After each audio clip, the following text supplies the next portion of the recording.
Morning, welcome to this video. Glad to have you with us. This is the first in a series of videos that we're going to be doing with myself and my colleague Luke, discussing various cases in the hope that those watching them, these videos can get something from it, find something useful and understand some of the important case law in relation to actions against the police or complaints against the police, or indeed anything to do with the Independent Police Complaints Commission. So the first of these videos is going to look at a case of Hammerton in the European Court of Human Rights, which I was lucky enough to run and to represent Mr. Hammerton. And so I'm going to hand myself over at my own personal risk to Luke, who's going to be asking me some questions about the case. And as I say, our hope is that over the next 20 or 30 minutes, in me answering some of Luke's questions, you'll get a good feel for the case, what it was about, and a good understanding of what it all means, and the impact that it does have, or could have had things gone differently. So, Luke, what would you like to know? Firstly, my name is Luke Cowles. I'm a solicitor at Guile, and I've been working in the Police Actions Department for 4 years, looking at complaints and compensation claims against the police. So, first off, Andrew, what's the general context of this case? How did it come about? Well, Mr. Hammerton was involved in an acrimonious divorce. The financial side of things had been sorted, but there was still an aspect of contact with his daughter that remained relevant to the court proceedings. And so he came before a judge, Mr. Justice Collins, on this particular day, and Mr. Justice Collins attempted to deal with two separate issues. One was his committal to prison. He was accused of breaching a number of injunctions that had been put against him in the same proceedings, not to contact his soon-to-be or actual then ex-wife, and not to contact the daughter and things of that nature. And he was accused of breaching those, including going around the house and phoning up and making a bit of a nuisance of himself. At the same time, and during the same hearing, that Mr. Justice Collins tried to also deal with the question of contact. So, firstly, you've got committal to prison, should he go to prison for breaching the injunction, and secondly, you've got this question of contact. So, taking those two issues, firstly, what was the main issue that they should have dealt with, and was there a problem with them dealing both at once? Dealing with them both at the same time was the fundamental problem that caused the fundamental mischief, if you want to use some sort of legal phraseology. That perhaps sort of like encapsulate it a bit better than just talking about problems. But in relation to the contact with his daughter, he wanted and needed to say something to advance his case, to argue for contact with his daughter. But at the same time, because it was all dealt with as one big collection of questions, as it were, he was also having questions put to him by her solicitors and by the judge in relation to these alleged breaches. Now, in one sense, so the contact side of things is sort of like a civil matter, for which you can't go to court, or can't go to prison or get into trouble or anything like that, whereas completely separately, but being dealt with at the same time, are effectively criminal allegations in relation to which he had a right to legal representation. He also had a right to silence in relation to that criminal aspect of things. And the judge was trying to deal with them at the same time. I mean, later on, which we'll probably come to as we discuss this case in a bit more depth, that the Court of Appeal, where he ended up later on in this country, said that trying to deal with those two things at the same time put Mr. Hammerton in, and I quote them, an impossible position, in that he wanted to talk about something, but and yet, you know, may have incriminated himself in relation to another aspect of the same hearing. So to clarify, it's fair to say the judge could have dealt with it separately at a separate time on a different day.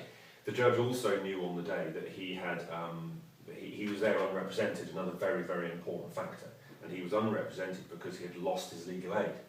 And he had lost his legal aid because the financial part of the divorce had just been settled, so he'd had some money out of that settlement, and that disentitled him to legal aid. But that cancellation of his legal aid funding was something which was under review. He'd appealed it, and the judge knew that it was under appeal at the time, so he should really have adjourned to allow the appeal to be sorted, to allow him the opportunity to come back with proper legal representation. What was the actual outcome? Well, the outcome was that he was found to have breached the injunctions. I think he was, if I remember rightly, he was accused of 9 separate breaches, think he was found guilty in criminal terms of breaching every single one.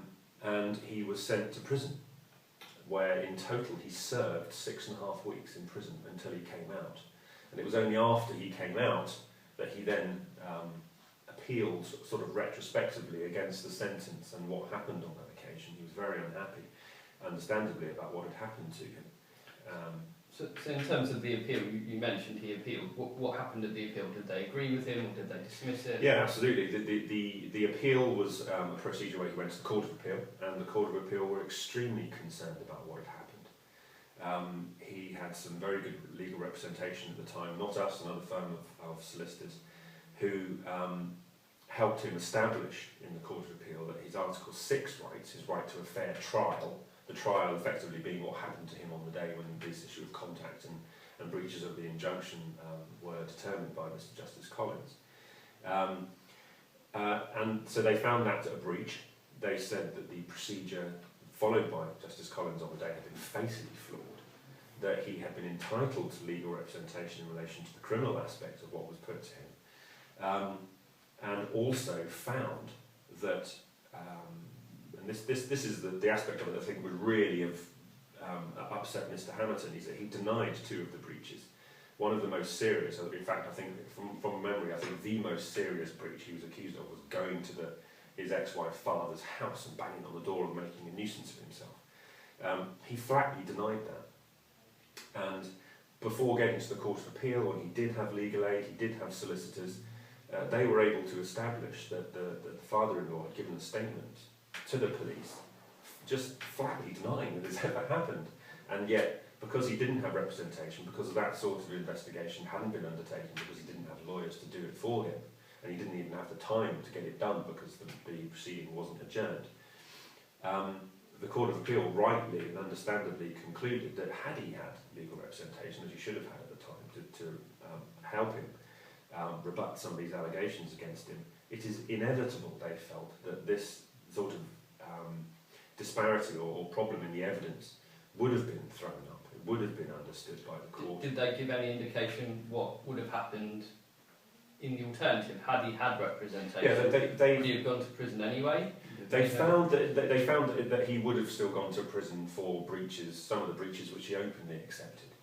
But the far more serious breaches that I've just described, the one where there was clear evidence that he didn't do what he was accused of doing by his ex-wife, that undoubtedly would have been found in his favour. And so their conclusion in terms of the actual time served in prison is that he would likely have still gone to prison, but only served a week instead of 6.5 weeks. So quite a difference. Quite a difference. Yeah, quite a big difference.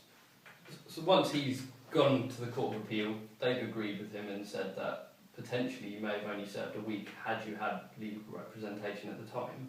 What did he do next? Well, he then asks those solicitors, well, what can I do? I want some compensation. And they quite rightly say, well, it's akin to a false imprisonment claim, and they identified us as a firm of solicitors who deal with police actions and compensation claims and things of that nature. So Mr. Hammerton was referred by his solicitor in this other firm to me. And then I, with the help of very, very able barrister Chris Gledd, who I've known for many years, and he still helps us, he came in to help me bring that claim in the High Court. And did you win, ultimately? Did he get his compensation? No, he didn't. What happened in the High Court is that we alleged that there had been a breach of Article 6, and we knew we were on fairly solid ground in relation to establishing that because the Court of Appeal had confirmed that there had been an Article 6 breach. So we argued that. We also argued that there had been a breach of Article 5. Minus what's Article 5? Article 5 is the right to liberty. And under Article 5 you can only have your liberty taken away from you via a procedure prescribed by law. So if there is a legal procedure like a criminal sentencing procedure or something along those lines, which is a procedure in this country that sets out steps that need to be gone through and procedural safeguards that have to be put into place before you can deprive someone of their liberty, and like you've got to go to trial, you've got to have legal representation and all these sorts of things in criminal procedure. All those have to be in place, and if they're not in place or not followed correctly, then Article 5 might be breached. So when he went and got his compensation, he couldn't get it in the UK. Off he goes to the European Court of Human Rights. What's the view that they take? Okay. Well, to explain what view they took, it's probably best just to stick a little bit longer with what happened in the High Court. Okay. So what happened in the High Court was that we argued that there had been these breaches. We initially feared that the government solicitors who we were up against were going to argue that Article 5 wasn't even engaged. It just wasn't something that the court could look at because it just wasn't relevant. Thankfully, the court agreed that Article 5 was relevant.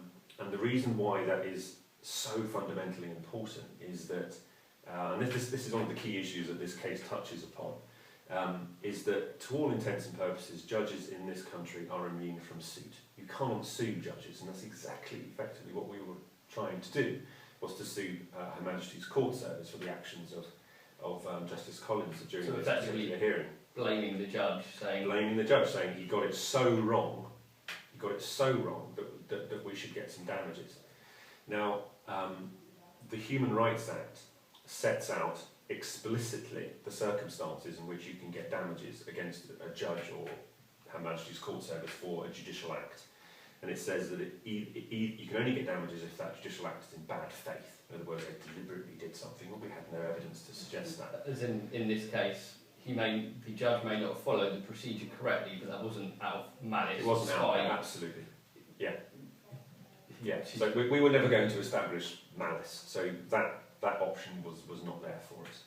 The other option, and the only other option it says, the only other set of circumstances it gives for where you might get damages is if damages are required by Article 5.5.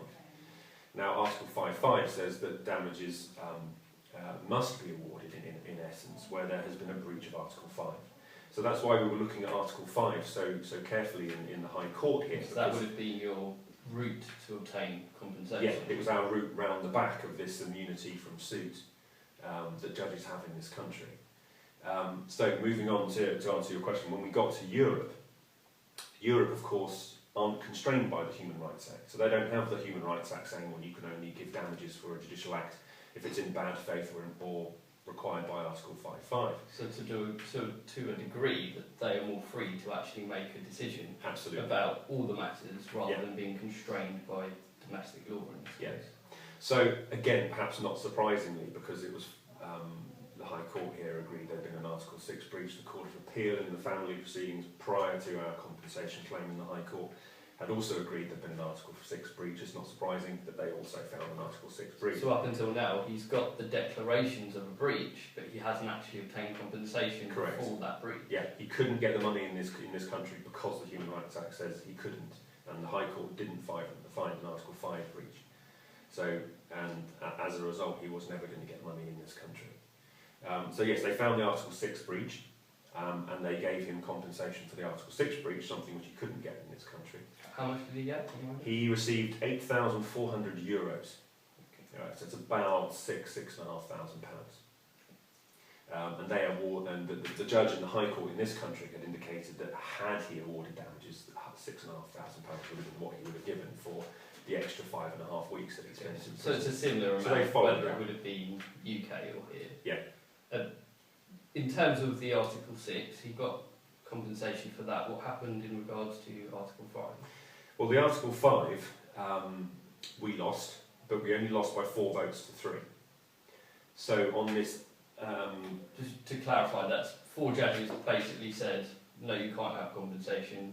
3 said, yes, you can. So there was a split decision between us. Yeah, so 4 judges say we do not find that Article 5 is breached, and 3 judges felt that Article 5 had been breached. It's quite tight.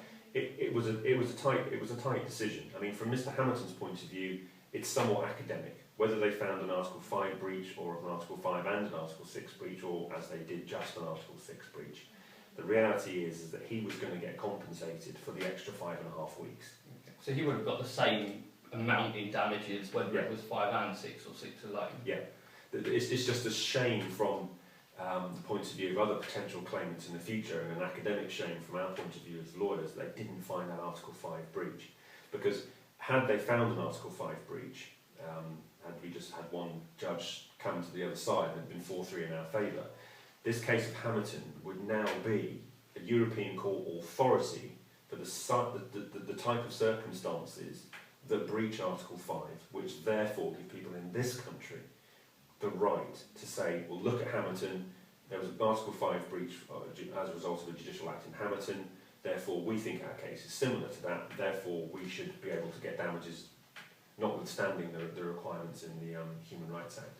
So it would be sort of like an authority that could be ported across into this country and used by other claimants to say, well, we also say ours is similar to Hammerton, we also have an Article 5 breach and therefore give us damages under the Human Rights Act. Just to tail it off in regards to that particular issue, he also sued under Article 13, which was a new cause of action that he'd only brought since going to the European Court. What exactly was the point of that? Well, Article 13 deals with what is breached if you cannot get an appropriate remedy in this country. So as I say, because the Human Rights Act only allows damages where there's a bad faith or a breach of Article 5 and therefore damages required by 5.5, he effectively couldn't get any money in this country. And so our domestic law denying him damages in circumstances where the European Court quite rightly identified he had to get damages for what happened. You shouldn't spend 5.5 weeks in prison unnecessarily and not be awarded some compensation. They also found, therefore, a breach of Article 13 for the domestic law failing to afford him damages or compensation in that circumstance. So yes, they found a breach of 6 and 13 as a result of his failure to get any money in this country. So now he got his compensation. Obviously you won the Article 6, you lost the Article 5. What happens next? Is that it? Well, no. Where we are at the moment is that the government, effectively the European Court, have ordered the British government to pay his €8,400 and also €6,000 costs on top. And the European government now have a window of 3 months from the date that the judgment was published to take a decision as to whether or not they want to appeal the decision. They could appeal the finding or the amount of damages or the finding of a breach. Highly unlikely they're going to want to appeal the finding of a breach, because everyone seems to agree, and it's difficult to argue that there wasn't an Article 6 breach. Had they found the Article 5 breach, then perhaps the government would have been more minded to appeal, but it's in their court at the moment. We're waiting to see what, if anything, they do. But at the moment the expectation is they probably won't on balance. I would be surprised if they do, but that's a matter for them. They might have considerations that aren't ones that occur to me. But certainly from our point of view, from Mr Hammerton's point of view, as we discussed earlier, he was going to get the same amount of damages for those 5.5 weeks in prison, whether there was just a 6 breach found or a 6 and a 5 breach found. So going forward on appeal to the Grand Chamber of the European Court doesn't really do him much good in terms of, he won't get anything extra. He won't get anything extra, and there's always a danger that he might get less or spend money in costs trying to get it up, pursue it further. So this is probably as far as the case is going to go, and it's largely done and dusted from that perspective. Pending what the government chooses. Yeah, we're still waiting to see. We're waiting for that cheque to appear on in the post, and hopefully I can pass that on to Mr Hammerton. Well, thank you for joining us today. Thank you very much. Any queries, you can call myself or any of my colleagues for a free chat. Alternatively, have a look at any of the other videos on this website, which might be of some use. Thank you very much for joining us. This video is designed to be a brief introduction to the topic that it covers, and we hope you found it useful. It aims to be informative and to assist people to take the next step in solving the legal problem that they may have. This video does not constitute legal advice and does not seek to solve specific legal issues. If you have a specific legal problem that you need solved, you should take expert legal advice from a solicitor.